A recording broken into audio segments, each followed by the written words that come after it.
I want to go back to something early on in terms of who's single, who's single but not really. What's your relationship status? I'm dating, looking for a potential husband. I am happily single, but I do have stalkers, and I've been trying to figure out what the heck I've been doing to them that they won't leave me alone. So you might be able to help me figure that out. This is Nafisa speaking. I've been in a very long-term relationship for about 5 years now, but I'm like mentally not in that relationship anymore. So you're physically out of it as well. So it's just over. Or you're physically still there, but yeah, I mean, physically I'm still there okay. too, but like mentally, emotionally, I'm like checking out of it because I'm not receiving the things that I want anymore. I'm not getting what I need out of a relationship, so checking out mentally before I check out all the way right now. I'm in a relationship. I've been in a relationship for 1.5 years. I'm Kim. I'm actually single. I just recently got out of a relationship. So trying to ease my way back in the pool. Robbie speaking. Very much single and probably gonna keep it that way for a little bit. Just want to chime in now. First, want to say I apologize for being really emotional. I am going through something that's like, I'm 32. I was in a relationship for 8 years before my current one. Next month is 6 years, and same thing. Like what? Sorry, I forgot what your name is, but like he stopped doing things that like he was doing in the beginning, And I'm I'm very picky with my men. Like I wasn't actually attracted to this guy, but what attracted to me, like just seeing how he was, he didn't seem like a fuckboy. I think that's the most important thing when like I look into partners. I feel like they're not a player. And I didn't believe in good guys after my 8 years. And then I met this guy that is an amazing guy or whatever, but we've been having problems, and I think like he just really stopped doing things like romantic things, and our sex is definitely not as good as it used to be.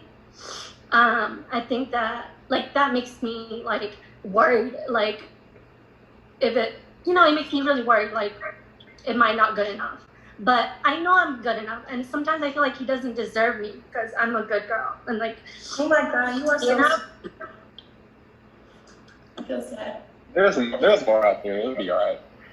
No, it's hard because I feel like I'm not brave enough to leave this relationship, and it's like, cause like I'm that type that like, this is something really personal, and I'm the type, because this is only my second relationship, but my first one was on and off for 8 years because every time we're about to break up, I felt like I can't live without him. So I start having these really crazy thoughts, like I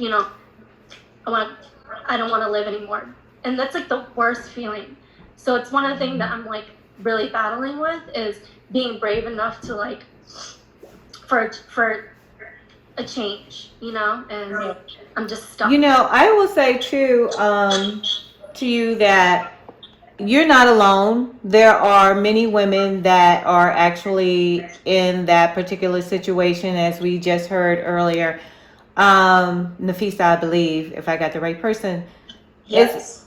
It's very hard. I feel like the more attractive you are, the more problems you have, because then it's just like, and that's male or female, because you have to wonder if people want you for you. You have to wonder if people want you for how you look, because sometimes guys just look at it as a challenge, as a trophy piece, or it starts out extremely well in the relationship, and then somewhere along the line it changes. Gradually, I will say to both of you, just start doing you. If you are a caterer and you are catering to that individual, you need to back it on up, right? Both of you guys are just beautiful. Everybody on this call is attractive. So I'm sure the men as well as the women have been through some of these situations. But what you need to do is back it on up, one step at a time. oh, I'm going out with the girls. Oh, as long as you're not in an abusive relationship now. If you're in something that's abusive and he gonna act crazy the minute you walk through the door and try to lay hands, then you need to be gone for good anyway. But if it's not that type of situation, then you just need to actually stop doing all the things that you do. Maybe even it's just cooking. He comes home to a hot meal. Don't cook. Just sit there, get you a Happy Meal, be eating, play with the toy. He gonna be like, where's, what's for me? You didn't cook today? Oh no, I didn't feel like it. If he doesn't feel like doing things, you can gradually not feel like doing things too and start going out with your girlfriends. It'll get his attention on some level, and hopefully it'll open the door to have a better communication about what's going on. But do not sit and make yourself miserable, honey, because life is short and you can move on if you need to. And you know what I'm saying? It's not a problem to move on, and it's not a problem to seek help if you need help. If you need a life coach, if you need somebody to push you toward your dreams and say, okay, I'm just going to start living my dreams. Trust me, he does not want you to outgrow him. So learn to put yourself first.